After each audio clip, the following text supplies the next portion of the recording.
Magandang araw mga kasunog! Yan, dito tayo ngayon sa San Francisco.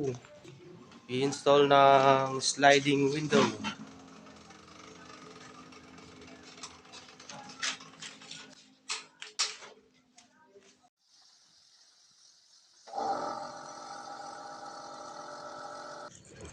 Ito nga pala yung bahay na pag-installan natin mga kasunog.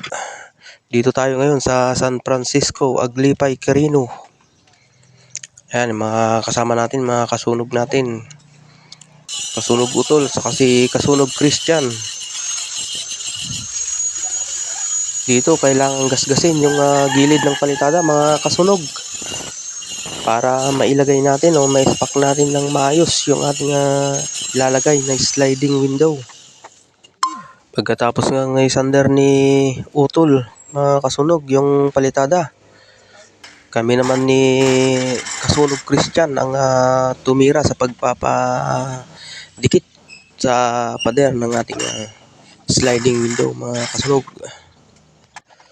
Dito ay medyo mataas yung bintana mga kasunog, kaya sumampa na lang ako at inupuan ko na lang yung ating nilagay. Dahil mataas dun sa kabila mga kasunog, dito kami sa loob naglagay ng salamin at medyo madilim dahil wala pang ilaw. Wala pang kuryente sa loob mga kasunog. Yan, nilalagay na ni Utol Christian yung lock ng ating sliding.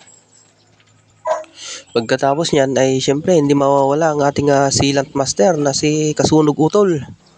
Yan, siya yung taga-tira ng butas, taga-dikit ng ating sliding window na inilagay.